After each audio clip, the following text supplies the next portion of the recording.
Bonjour à tous, bienvenue sur cette vidéo. Comme d'habitude, pensez à vous abonner, à commenter, à liker, à partager, ça ne coûte rien. Plus, ça motive à faire plus de vidéos. Alors aujourd'hui, on va parler d'un sujet qui me semble être pertinent. La ville de Mwanda au Gabon, dans la province du Haut. Donc la ville de Mwanda est une ville qui est en proie à divers maux. Pauvreté, insécurité, insalubrité. Vous pouvez vous-même le constater en regardant les réseaux routiers de cette ville. Donc qu'est-ce qui se passe à Mwanda? Pourquoi cette ville qui est finalement l'un des poumons économiques du Gabon se retrouve dans un état aussi lamentable? Y a-t-il une force occulte qui finalement s'accapare de la ville et empêche les populations de bien vivre? Pourquoi ne fait-il pas bon vivre dans une ville comme Mwanda? Donc c'est ce qu'on va essayer de comprendre dans cette vidéo. Alors, je pense que Mwanda est sous l'emprise de forces du mal. C'est finalement ces forces-là qui empêchent la ville de Mwanda de connaître un essor économique. Parce que comment comprendre qu'une ville qui abrite une société importante comme la Comilog est toujours aussi caractérisée par la pauvreté, l'insalubrité, l'insécurité. Donc, comme je le disais dans l'introduction, on peut le constater par la qualité du réseau routier de cette ville. C'est l'une des villes qui a la pire qualité du réseau routier. Donc, on est finalement dans une ville où il n'y a pas de route bitumée. Il y a souvent des routes, mais ces routes sont souvent des routes qui relient les axes principaux. Mais les routes qui passent par les quartiers sont souvent des routes délabrées, des routes poussiéreuses. Donc pour moi, Mwanda est habité par quelque chose qui fera en sorte que cette ville ne connaisse pas un essor économique et social intéressant. D'autant plus qu'il y a ici la Comilog qui est l'un, si ce n'est le premier pourvoyeur d'emploi dans la ville. Donc Mwanda est une ville qui pour moi est habitée par quelque chose qui ne s'explique pas, par une force transcendante qui l'empêchera ici de connaître l'essor économique et social, par une force ici qui ferait que les habitants finalement n'aient pas accès au bonheur. Donc la ville de Mwanda pour moi est une ville qui, pour reprendre le langage chrétien, devrait subir une délivrance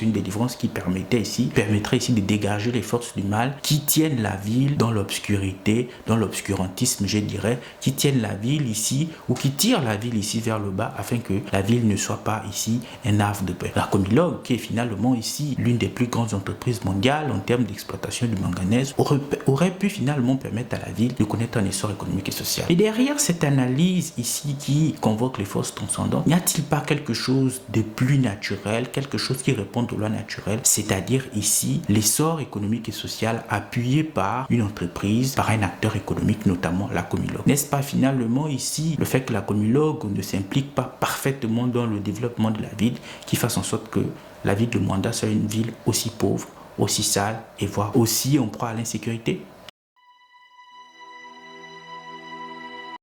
Alors, soyons clairs et soyons sérieux. Aucune force démoniaque, satanique ne tient la ville de Mwanda entre ses mains. Mwanda est tout simplement pour moi ici symptomatique de ce qui arrive dans plusieurs villes du Gabon dans lesquelles se sont installés des acteurs économiques. Donc, que ce soit en termes d'exploitation pétrolière ou en termes ici d'exploitation forestière avec l'exploitation des agrumes tels que l'okoumé. Donc, pour le cas de Mwanda, c'est le manganèse. Donc, ce qui se passe à Mwanda pour moi, c'est le fruit d'une incapacité de la Comilog à tirer cette ville vers le bas, à faire profiter parfaitement les populations des retombées de l'exploitation du manganèse. Quand il s'agit des voiries, qu'il s'agisse de l'insécurité, qu'il s'agisse ici de l'amélioration des voies de circulation, donc entendez par là le fait qu'on bitume ces voies. Donc pour moi, Mwanda est finalement ici le symptôme de cette incapacité qu'ont les acteurs économiques à faire profiter les populations. Après, d'aucuns diront que la Comilog n'est peut-être pas la seule responsable, mais la Comilog devait plutôt assainir son espace, faire en sorte que Mwanda soit à l'image de l'entreprise, c'est-à-dire une entreprise florissante, une entreprise qui marque finalement le succès. Mais c'est tout à fait le contraire. À part quelques zones de richesse, Mwanda est une ville dans laquelle on trouve des bidonvilles un peu partout.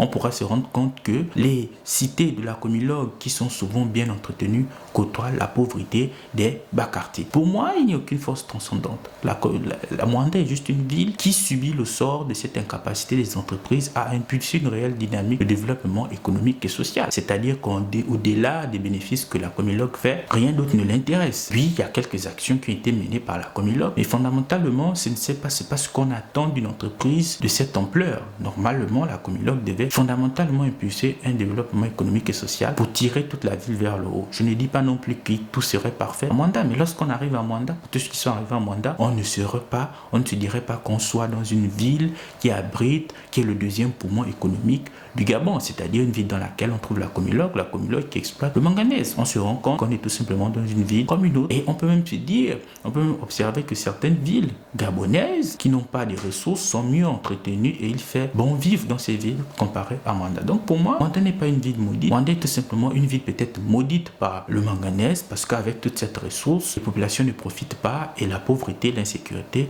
s'installent. Donc il faudra peut-être penser à améliorer la gestion des ressources qui découlent de l'exploitation du manganèse. Certainement les collectivités locales en bénéficient, mais on constate toujours que la ville est dans un état assez lamentable. Donc merci d'avoir regardé cette vidéo. On se donne rendez-vous dans un prochain numéro. N'oubliez pas de vous abonner.